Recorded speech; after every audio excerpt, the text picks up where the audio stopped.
Alhamdulillahil karimir rahman, allamal Qur'an, khalaqal insan, allamahul bayan. Asyhadu an la ilaha illallah wahdahu la syarikalah wa asyhadu anna Muhammadan abduhu wa rasuluhu alladzi kana khuluquhul Qur'an. Amma ba'd. Asatidzah sekalian yang kami hormati, sebuah kenikmatan dari sekian banyak nikmat yang patut kita syukuri pada kesempatan pagi ini adalah kita dipertemukan di tempat yang mulia, di salah satu rumah Allah SWT untuk melakukan aktivitas yang juga mulia. Dan setelah kita melaksanakan sholat, dilanjutkan dengan zikir, kemudian kita lanjutkan dengan belajar sebagian dari syariat yang Allah ajarkan kepada kita semua. Pada kesempatan seperti ini memang tidak mudah hadir di hadapan asatidzah sekalian untuk berbicara. Selain yang kedua, juga memilihkan temanya juga tidak mudah karena mencari yang kira-kira pas untuk semua dan belum dibahas, ya. Atau tidak dalam yang akan dibahas nanti pada sesi-sesi berikutnya. Sehingga saya tidak membahas tentang ketahanan keluarga karena insya Allah nanti hari ini ada dua sesi yang berhubungan dengan ketahanan keluarga, sesi pagi dan sesi malam. Sehingga saya mencoba untuk mencarikan tema yang lain. Yang tema ini tentu berhubungan juga dengan materi yang disampaikan oleh Ustadzuna kemarin, Ustadz Syekhul Yusuf, yang dikaitkan dengan tarbiyah, yaitu Sirah Nabawiyah. Kita sudah sering mendengar atas Sirah Nabawiyah, bahkan sebagian kita pernah belajar. Kesadaran sejarah merupakan bagian dari pesan penting yang ingin didapatkan dari belajar Sirah Nabawiyah. Karena kalau kita lihat dalam Al-Quran, kisah jumlahnya begitu banyak. Sebagian ulama mengatakan sepertiga Al-Quran isinya kisah, baik kisah orang-orang terdahulu maupun kisah Nabi dan Rasul kita, Nabi Muhammad Sallallahu Alaihi Wasallam. Dan kisah dalam Al-Quran punya banyak kelebihan, paling tidak ada 3 hal. Yang pertama, asdaqul qasas, kisah yang paling benar. Dan yang kedua, anfa'ul qasas, kisah yang paling bermanfaat. Dan yang ketiga ahsanul qasas, kisah yang paling baik. Sangat berbeda dengan kalau kita bandingkan dengan kisah-kisah yang bertebaran, apalagi kisah rakyat yang kadang tidak jelas rujukannya dan juga tidak jelas kebenarannya. Selain juga kisah kadang-kadang menginspirasi untuk sesuatu. Sebagian kita, saya tidak tahu apakah semuanya yang hadir kali ini pernah dengar cerita si kancil mencuri. Ya, kalimat berikutnya semuanya sama ya. Artinya nggak ada yang mencuri, mencuri handphone gitu ya. Tapi semuanya mencuri timun. Sempat ada yang bertanya apa kancil itu makannya timun. Ya itu nanti biar teman-teman yang basicnya psikologi, biologi membahas itu. Tapi yang jadi masalah adalah ketika itu diceritakan dan tidak diberikan ta'liq, tidak diberikan keterangan bahwa mencuri itu perbuatan tidak baik. Bahkan ada yang terinspirasi bahwa kancil adalah binatang yang cerdik. Akhirnya, kalau dulu waktu kecil mendapat inspirasi mencuri timun, setelah dewasa mencuri triliun. Nah ini yang berbahaya. Ya, mudah-mudahan tidak seperti itu. Nah, sementara kisah dalam Al-Quran sampai kisah orang yang paling jahat, itu Fir'aun, tidak ada yang setelah membaca kisah Quran kemudian terinspirasi ingin jadi Fir'aun. Tidak ada yang ketika membaca kisahnya Qarun, Haman, Hasyirun, dan sekian banyak kisah yang ada dalam Al-Quran yang isinya orang-orang yang buruk, orang-orang yang menjadi ikon kejahatan. Tidak ada yang terinspirasi setelah itu ingin seperti Fir'aun, Qarun, Haman, dan yang lainnya. Itu menunjukkan bahwa kelebihan kisah Al-Quran itu luar biasa. Nah, Secara khusus ketika kita bicara tentang sosok Nabi Muhammad Sallallahu Alaihi Wasallam dan ayatnya kita semua hafal, laqad kana lakum fi rasulillahi uswatun hasanah. Ada sebagian kita yang mungkin bertanya-tanya, kenapa belajar sirah nabawiyah kadang-kadang tidak sampai pada tingkat beliau sebagai uswatun hasanah kita. Apa yang salah dalam proses belajar sirah kita? Kenapa ada yang belajar sirah tapi tidak sampai pada merasakan beliau sebagai uswatun hasanah? Karena bisa jadi tidak mengenal cara belajar, tahapan belajar sirah nabawiyah. Sebagaimana kalau kita membaca Ta'limul Muta'alim, Imam Az-Zarnuji mengatakan bahwa kadang-kadang orang belajar ilmu syariat ini ada yang salah proses belajarnya. Jadi bukan ilmunya yang salah, bukan tafsirnya yang salah, tapi cara belajar tafsirnya. Bukan hadisnya yang salah, tapi cara belajar hadisnya. Demikian pula sirah nabawiyah. Bisa jadi ada yang salah dalam proses belajar sirah nabawiyah. Ada pesan yang luar biasa disampaikan oleh salah seorang syekh kita, Syekh Abdullah Zaidani, sekitar 1,5 bulan yang lalu. Beliau menyarankan dalam pertemuan terbatas waktu itu, beliau menyarankan kalau bisa ikhwah ini terutama kader tanfid mutqin dalam sirah nabawiyah. Sejak itu saya berpikir agak keras dan berpikir panjang gimana caranya bisa mutqin. Dan kebetulan hari Sabtu di awal bulan ini saya hadir dan mengisi annual event ya. Ini acara pertama semua tokoh, semua pegiat, semua lembaga yang concern di bidang sirah nabawiyah kumpul secara di tingkat nasional di Kota Bandung. Meskipun tentunya dalam prakteknya tidak bisa semuanya hadir karena ada yang berhalangan dan mungkin ada yang luput tidak terundang. Tapi acaranya lumayan cukup besar, menghadirkan beberapa ustadz, kemudian juga beberapa pegiat sirah nabawiyah. Nah, ternyata memang ada yang belajar sirah nabawiyah baru di level awal dan belum sampai pada tingkat uswatun hasanah, karena belum ada yang bisa diteladani. Misalnya kalau kita cerita bahwa Nabi SAW lahir pada hari Senin, bulannya Rabiul Awal, tahun gajah, uswatun hasanahnya apa? Artinya kalau kita yang lahirnya hari Sabtu gitu, terus gimana caranya kemudian biar nyambung gitu.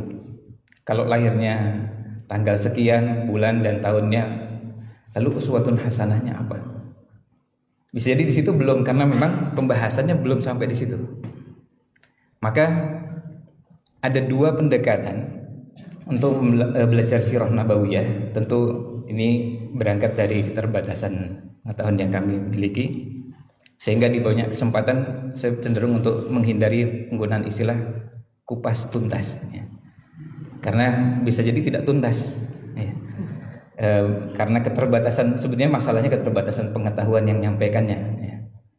Tapi kadang-kadang alasannya keterbatasan waktu ya. Ya, karena waktu yang terbatas kami cukupkan ya. Jadi sebetulnya keterbatasan ilmunya, jadi mau membahas tuntas seperti apa. Nah, tetapi ada dua, kira-kira kalau meminjam istilah Ustaz Muhammad Ikhwan tadi malam, ada dua masar ya. Yang pertama untuk yang belajar sirah untuk kepentingan dirinya sendiri. Ada 3 tahap dalam belajar sirah nabawiyah.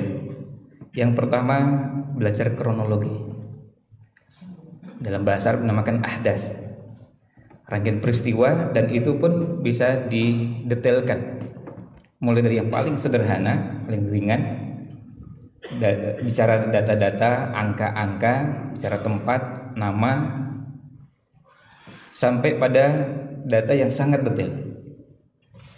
Di antara buku yang bisa dijadikan rujukan misalnya karya Imam Nawawi.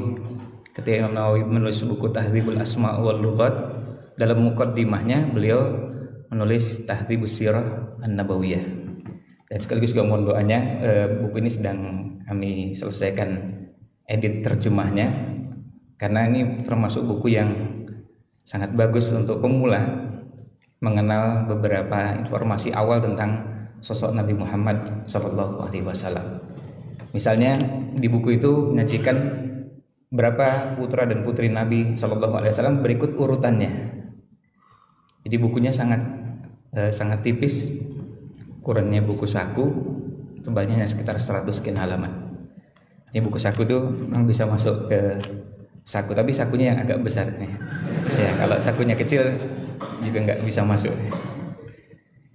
Nah, dan sudah ditaklik oleh Syekh Khalid Syai'. Judul aslinya Tahdhibus Sirah Nabawiyah. Tentu kalau asatidzah yang bisa bahasa Arab tinggal cari dengan kata kunci Tahdhibus Sirah Nabawiyah dari Imam Nawawi, maka insyaallah akan ketemu. Versi terjemahannya sudah ada penerbit lain yang menerbitkan, tapi saya mendapati ada beberapa bagian yang terjemahannya kurang pas. Kemudian yang kedua, dan yang pertama ini kalau kronologi pun bisa didetailkan. Misalnya kalau kita melihat pada beberapa buku, ada yang mendetailkan kronologi itu sampai informasinya begitu lengkap. Misalnya proses hijrah Nabi Muhammad SAW. Kalau membaca menggunakan buku As-Sirah An-Nabawiyah fi Dhaw'il Masadiril Asliyah karya Dr. Mahdi Rizqullah Ahmad, dan sudah diterjemahkan dalam bahasa Indonesia dengan judul Biografi Rasulullah Sallallahu Alaihi Wasallam, kita akan dapatkan di situ beberapa informasi lebih detail. Misalnya pertemuan orang-orang musyrikin di Darun Nadwah itu dilakukan pada hari Kamis 26 Safar, bertepatan dengan 12 September tahun 622. Yang luar biasanya, pada bulan September yang lalu itu tepat 12 September itu bertepatan dengan 26 Safar. Jadinya 26 Safar dan 12 Septembernya ketemu. Ini momentum yang termasuk langka, meskipun harinya tidak Kamis, waktu itu hari Selasa. Dan saat itu karena saya berada di kantor DPP Jakarta, saya bikin video singkat diunggah di channel di akun Instagram. Ternyata penontonnya ribuan, ya saya lupa di atas yang jelas di atas 5.000. Karena mungkin momentumnya pas ya. 12 September bertepatan dengan 26 Safar. Nah, di buku Dr. Mahdi Rizqullah Ahmad atau di misalnya Sirah Ibnu Hisham dijelaskan dengan sangat detail pertemuan orang musyrikin, kemudian siapa yang ikut dalam pertemuan tersebut, kabilah-kabilahnya, berikut perwakilan dari masing-masing kabilah. Lalu dalam pertemuan tersebut juga nggak tanggung-tanggung, bukan cuma sekedar tokoh musyrikin, tapi iblis pun hadir. Dan riwayatnya disebutkan oleh Imam Ibnu Hisham, iblis hadir dalam pertemuan tersebut. Nah, jadi bisa dibayangkan kalau iblis turun tangan dan cawe-cawe langsung, itu berarti ada sesuatu yang sangat krusial. Kalau pimpinan sampai turun tangan, ya, itu berarti ada sesuatu yang tidak biasa. Untuk memastikan dan mengawal bahwa ini bisa berjalan sesuai dengan yang direncanakan. Sebab biasanya iblis itu kan mengutus pasukannya untuk menggoda manusia, dan tiap hari sebagaimana hadis di Sunan Tirmidzi, iblis itu cuma duduk di atas arsy-nya, singgasananya, lalu mengutus setan-setan menggoda manusia. Ada yang menggoda supaya tidak sholat subuh berjamaah, ada yang menggoda ini dan itu, kemudian terima laporan. Tapi kalau dalam pertemuan di Darun Nadwah, iblis turun tangan langsung. Berarti ada sesuatu yang sangat luar biasa. Dan kemudian idenya pun, ide pertemuan tersebut, ide yang kemudian akhirnya merencanakan pembunuhan terhadap Rasul SAW, muncul dari Fir'aunnya umat ini. Jadi ini sinkron luar biasa sih. Antara Fir'aunnya umat ini yang mengusulkan ide, kemudian disetujui oleh iblis. Persekongkolan dua tokoh kejahatan yang luar biasa. Nah, kalau mau didetailkan, kita akan temukan beberapa informasi yang sangat detail sampai menyebut nama, kemudian beberapa detail yang terkait dengan kronologinya. Tentu bukan di sini tempatnya untuk mendetailkan pembahasan tentang hijrah dan beberapa kisah yang lain. Tetapi kalau pada level kita, itu sudah saatnya belajar sirah nabawiyah agak lebih dalam. Tidak cukup hanya menyebutkan bahwa Nabi SAW hijrah dari Mekah ke Madinah ditemani oleh Abu Bakar As-Siddiq, Untuk di tingkat PAUD, TK, SD itu masih cukup ya. Tapi kalau di level kita sudah betul-betul sangat tidak memadai kalau hanya informasinya terlalu dangkal seperti itu. Nah, ini yang pertama, kronologi. Yang kedua, setelah kita belajar kronologinya, yang kedua adalah kita belajar refleksi. Apa hikmah yang bisa didapatkan? Atau istilah lainnya durus wa ibar. Pasti ada pelajaran yang bisa didapatkan. Karena tidak mungkin Allah sejak awal kelahiran Nabi Muhammad SAW sengaja menjadikan Rasulnya yatim. Alam yajidka yatiman fa'awa. Kenapa kok yatim? Nah, kalau sudah bahasannya yatim, nanti bahasannya temanya tentang keluarga. Sekarang Indonesia, nah ini contoh kita bicara tentang durus wa ibar. Nabi Muhammad SAW lahir dalam keadaan yatim, tapi tidak kehilangan figur ayah. Sementara kita hidup di zaman sekarang dan di negara kita di Indonesia, kita mendapati salah satu tema, dan ini kami dapatkan informasinya 1,5 bulan yang lalu dari salah satu penerbit, bahwa tema yang paling banyak diminati dari sekian banyak tema tentang parenting adalah tentang fatherless ya, tentang anak-anak yang kehilangan figur ayah. Dan itu buku yang paling laris sekarang ini dari sekian banyak buku tentang parenting. Artinya anak punya bapak, punya ayah, tapi ayah tidak hadir dalam kehidupannya. Ada yang fungsi ayah hanya seperti mesin ATM. Artinya kalau perlu uang, tinggal tekan tombol, kemudian keluar uangnya. Tapi ayah tidak mendidik, ayah tidak mengajarkan, ayah tidak mengarahkan. Ayah tidak pernah mengenalkan hal-hal yang menjadi bekal kehidupan seorang anak. Ya, ayah hadir sebagai mesin ATM. Nah, ini yang kedua, ada durus wa ibar yang bisa diambil. Tentu kalau durus wa ibar bisa, atau pelajaran yang bisa diambil bisa mencakup banyak bahasan. Yang ketiga, tematik. Sirah Nabawiyah bisa dibahas berdasarkan tema-tema tertentu. Temanya bisa berkaitan dengan, misalnya kalau kita lihat Dr. Afzalur Rahman dari beliau aslinya Pakistan tapi tinggal di Inggris, menulis buku dan bukunya sudah diterjemahkan. Tapi yang diterjemahkan sekaligus diedit hanya sepertiganya, tebalnya 1000 halaman, dibagi dalam 10 jilid.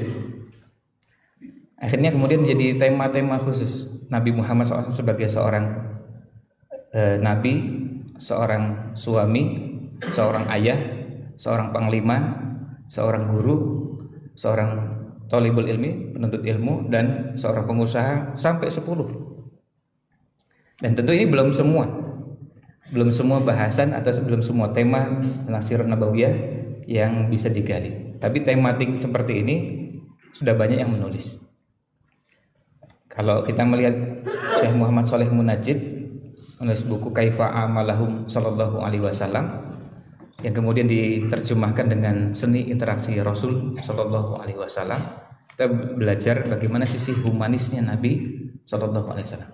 Dia bertemu dengan berbagai kalangan, dan sampai Syekh Muhammad Yusri beliau mengatakan, kita ini kalau mau meneladani Rasul Sallallahu Alaihi Wasallam sehari saja kita nggak akan sanggup. Bukan hanya sisi ibadahnya, tapi semua. Ketemu orang yang bermacam-macam itu kan kadang-kadang melelahkan. Nah, capeknya bukan capek fisik, tapi capek batin, pikiran, perasaan. Tapi Nabi Muhammad SAW bisa menemui sekian banyak orang dan beliau menghadapinya dengan tenang. Kan kita bisa lihat dalam sehari beliau bertemu orang yang bermacam-macam. Ada pemuda datang, dalam hadisnya disebutkan fata syab. Nah, nanti itu pembahasan di ilmu tentang parenting. Ini LPPAR Indra ini. Ada fata dan ada syab. Kenapa kok ini dibedakan? Itu nanti pembahasannya di dunia remaja dan anak. Datang menemui Nabi SAW dan mengatakan, ya Rasulullah, idzan li bizina. Ya Rasulullah, izinkan saya untuk berzina. Bagaimana cara Nabi SAW mengatasi itu? Ternyata kemudian materinya nanti ada di pembahasan tentang konsultan keluarga dan konselor keluarga. Diajak duduk berdua, ngobrol, lalu kemudian ada bahasan-bahasan dan narasi-narasi yang diajak untuk dibicarakan bersama dengan pemuda tersebut. Sampai terakhir ditutup dengan doa. Jadi tidak dimulai dengan doa dulu. tapi ditutup dengan doa untuk menjadi rangkaian menyelesaikan persoalan dan dengan tetap tenang. Nah, ini pendekatan yang kalau orang belajar untuk kepentingan pribadi. Tapi kalau untuk peneliti tentu ada cara yang berbeda. Kami bahas secara singkat, bisa diringkas dengan 4 T. Tapi T-nya semuanya dari bahasa Arab, huruf ta semuanya. Yang pertama taksis. Jadi belajar sirah nabawiyah perlu punya pondasi yang kokoh. Kalau di Timur Tengah biasanya dengan menghafal matan. Ada manzumah yang bermacam-macam, yang ringkas misalnya karya Syekh Al-Utsaimin, atau yang agak tebal dikit nanti ada Urjuzah Mi'iyah. Jadi kemudian ada lagi yang di atasnya lagi Alfiyah Iraqiyah fi Sirah Nabawiyah 1000 bait. Di situ mendapatkan bahan yang begitu banyak. Tapi kalau kita di Indonesia menghafal seperti itu bisa jadi perlu waktu panjang dan kemudian tidak semua merasa cocok dengan cara belajar seperti itu. Pilihannya bisa menggunakan buku yang sudah jadi berbahasa Indonesia dan bisa dibaca berulang-ulang. Dan ini kami mengapresiasi ada Ustadz kita ini Ustadz Abu Ayub dari Jogja, yang beliau sudah menghatamkan Rahiqul Maktum sebanyak 7 kali. Sebagai bagian dari itu tadi namanya taksis, pondasinya kokoh. Karena kalau sudah berulang-ulang membaca bolak-balik kan biasanya cepat begitu mendengar ada perang Khandaq, ada sekian data, sekian nama, sekian peristiwa yang bisa langsung terekam, dan kalau mau nanti dikembangkan pada durus wa ibarnya akan lebih mudah. Nah, ini lebih baik satu diulang sampai kokoh daripada membaca banyak buku sedikit-sedikit dan sedikit-sedikit juga lupa ya. Nah, lebih baik satu tapi kokoh.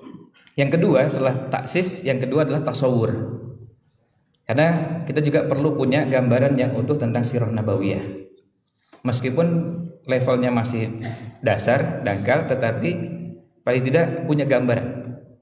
Karena ada sebagian yang tidak tergambar di kepalanya ketika mendengar bahwa ini turun di periode Mekah setelah peristiwa hijrah ke Habasyah. Susah kebayang hijrah ke Habasyahnya kapan ya. Nah, tapi kalau sudah punya gambaran yang utuh, maka informasi itu akan lebih mudah dirangkai dan disimpan dalam folder-folder. Nah, ini. Kemudian yang ketiga ada namanya tahlil. Ini T yang ketiga, tahlil. Tahlil ini adalah mencoba untuk menganalisa peristiwa-peristiwa sirah nabawiyah.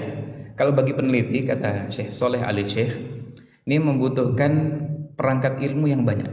Maka orang belajar sirah nabawiyah yang mendalam itu perlu punya penguasaan semua cabang ilmu yang ada. Perlu penguasaan ilmu tafsir, hadis, kemudian ada fikih, usul fikih, dan sekian banyak perangkat ilmu yang lain. Misalnya ketika bertemu dalam ayat yang kita sudah hafal semua, ma dzanantum ayyakhruju, kalian tidak mengira mereka akan keluar. Nih orang-orang Yahudi, mereka akan keluar dari benteng mereka.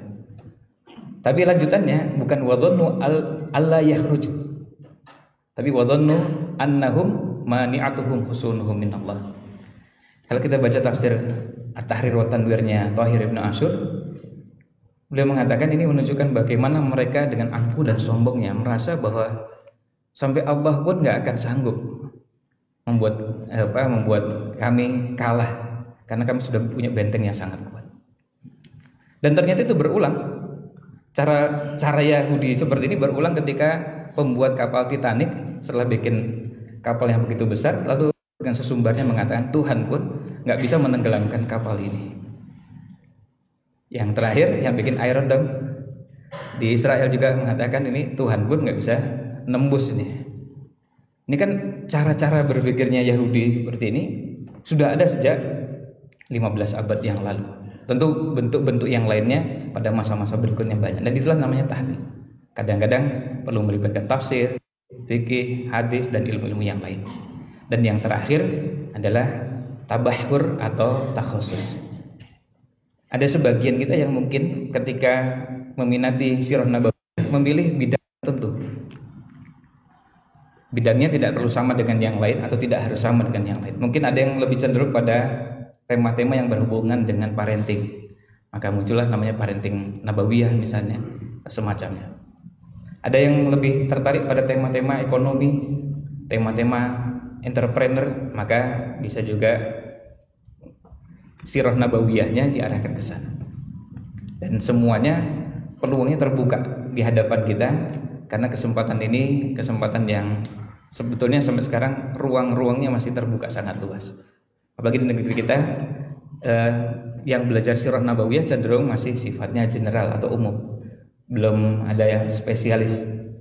Artinya misalnya seorang yang spesialis di bidang sirah nabawiyah tapi konsentrasinya secara khusus misalnya tentang parenting, tentang keluarga, tentang kesehatan, dan tema-tema yang lainnya. Nah, ini beberapa hal berkaitan dengan sirah nabawiyah, dan kita berharap mudah-mudahan ini bisa menjadi inspirasi bagi kita semua. Karena ketika Allah SWT melihat Rasulnya menghadapi ujian yang sangat berat di periode Mekah, Allah menurunkan surat Al-Kahfi dan isinya 4 kisah.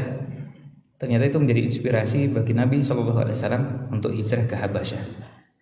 Ya, ternyata kisah itu bisa menjadi inspirasi untuk melakukan sesuatu yang lain. Nah, ketika Nabi SAW menghadapi ujian yang berat di kota Mekah, beliau mengingat bagaimana Nabi Musa pun menghadapi ujian yang tidak kalah beratnya. Ketika Nabi SAW datang di Fathu Mekah, kemudian beliau mengatakan kepada penduduk Mekah, kira-kira menurut kalian apa yang saya akan lakukan kepada kalian? Mereka dengan memelas mengatakan, akhun karim ibnu akhin karim, berharap belas kasih dari Nabi SAW. Nah, kemudian Nabi SAW menyatakan bahwa saya akan melakukan seperti yang dilakukan oleh Yusuf alaihissalam kepada saudara-saudaranya. Jadi Rasul SAW pun mengambil pelajaran dari kisah-kisah di masa lalu untuk apa yang beliau hadapi. Maka kita pun yang sudah diberikan panduan beliau sebagai uswatun hasanah, menjadikan beliau sebagai teladan untuk kita semua. Demikian yang bisa kami sampaikan. Mohon maaf jika ada kekurangan dan kesalahan. Mudah-mudahan apa yang kita bahas ini bisa menjadi penyemangat bagi kita untuk lebih banyak, lebih sering, lebih tekun mempelajari sirah nabawiyah. Dan kami yakin yang hadir juga, yang hadir di hadapan kami ini tidak berarti bukan orang-orang yang baru pertama kali belajar sirah nabawiyah, tapi karena kebetulan saya ditugaskan untuk bicara di hadapan asatidzah sekalian, jadi kita berbagi dan mudah-mudahan Allah SWT membuat kita menjadi orang-orang yang layak menjadi umat Nabi Muhammad SAW dan mengenal Nabi Muhammad SAW dengan lebih jauh, lebih dekat, dan kita termasuk orang-orang yang layak mendapatkan syafaatnya. Demikian, mohon maaf jika ada yang berkenan. Subhanakallahumma bihamdik asyhadu an la ilaha illa anta astaghfiruka wa atubu ilaik. Assalamualaikum warahmatullahi wabarakatuh.